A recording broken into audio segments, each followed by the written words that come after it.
झांसी की रानी लक्ष्मीबाई।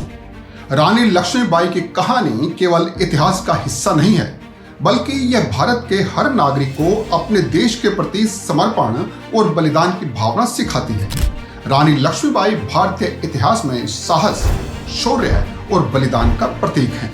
उनका नाम सुनते ही हर भारतीय हृदय गर्व और उत्साह से भर जाता है। उन्होंने न केवल अपनी झांसी के लिए बल्कि पूरे भारत के लिए लड़ाई लड़ी। उनकी वीरता और साहस को कभी भुलाया नहीं जा सकता।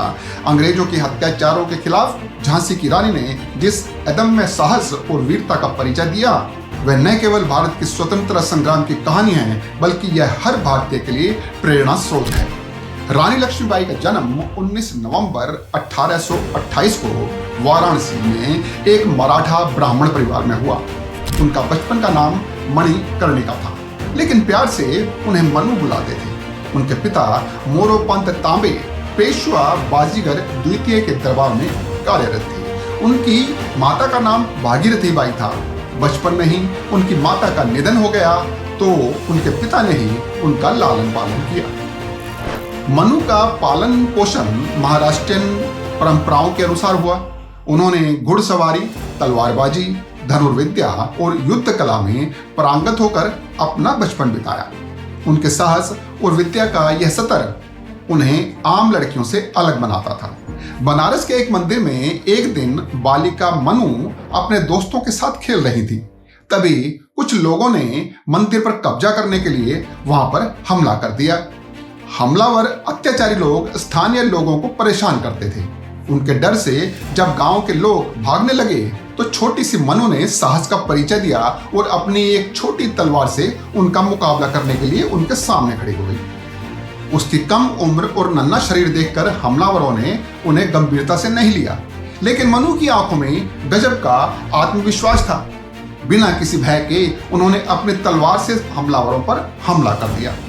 मनु की निडरता देखकर कुछ स्थानीय लोगों का आत्मविश्वास लौट आया और उन्होंने मनु का साथ दिया और सब एक साथ हमलावरों पर टूट पड़े। अंततः हमलावरों को पीछे हटना पड़ा। इस घटना ने साबित कर दिया कि मनु में साहस और नेतृत्व के गुण बचपन से ही विद्यमान थे। सन 1842 में मणिकर्णिका का विवाह झांसी के राजा गंगाधर राव से हो गया और उनका नाम लक्ष्मीबाई रख दिया गया। विवाह के बाद वे झांसी की रानी बनी। उनका एक पुत्र हुआ, लेकिन दुर्भाग्यवश वह शिशु अवस्था में ही चल बसा।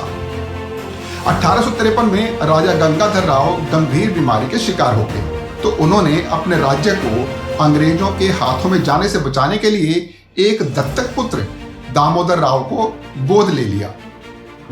गंभीर बीमारी से गंगाधर राव का निधन हो गया।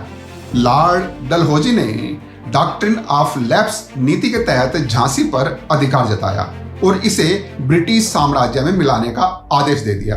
रानी लक्ष्मीबाई ने इस अन्यायपूर्ण नीति का डटकर विरोध किया और झांसी की रक्षा की शपथ ली।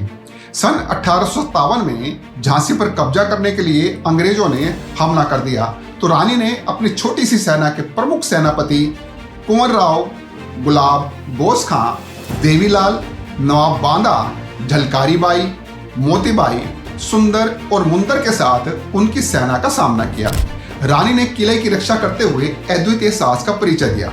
जब अंग्रेजों ने झांसी के किले को चारों तरफ से घेर लिया, तो रानी ने अपने दत्तक पुत्र दामोदर राव को किले से सुरक्षित बाहर निकालने की योजना बनाई।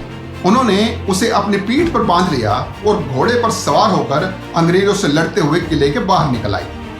अंग्रेजों ने झांसी पर कब्जा कर लिया। उनके अदम्य साहस और दृढ़ संकल्प को देखकर दुश्मन भी दंग रह गए। इस युद्ध को प्रथम स्वतंत्रता संग्राम के नाम से जाना जाता है। झांसी से निकलकर लक्ष्मीबाई कालपी चली गई। वहां पहुंचकर उन्हें तांत्या टोपे और अन्य क्रांतिकारियों के साथ मिलकर एक मजबूत सेना तैयार की। उन्होंने ग्वालियर पर कब्जा कर लिया और वहां के किले को स्वतंत्रता संग्राम का केंद्र बनाया। लेकिन अंग्रेजों ने ग्वालियर पर दोबारा हमला कर दिया। 18 जून 1858 को ग्वालियर के पास कोटा की सराय में रानी लक्ष्मीबाई ने अपने जीवन की अंतिम लड़ाई लड़ी। उन्होंने वीरता से लड़ते हुए अंग्रेजों के सामने घुटने नहीं टेके, साहस, वीरता और दृढ़ता के साथ लड़ते हुए शहीद हो गई। रानी लक्ष्मीबाई का व्यक्तित्व प्रेरणादायक था। वे न केवल एक महान योद्धा थी बल्कि अपने राज्य और प्रजा के प्रति अत्यंत समर्पित थी। उन्होंने यह साबित कर दिया कि महिलाएं भी युद्ध के मैदान में पुरुषों के समान साहस और पराक्रम दिखा सकती हैं। आज भी रानी लक्ष्मीबाई को उनकी वीरता, अदम्य साहस और त्याग के लिए याद किया जाता है। उनका जीवन स्वतंत्रता के लिए संघर्ष करने वालों के लिए प्रेरणा का स्रोत है।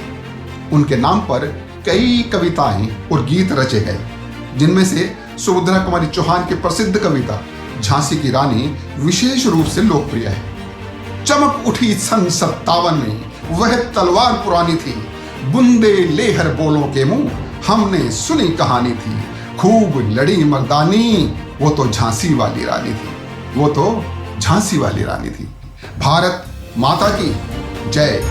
जय हिंद, जय हिंद, जय भारत।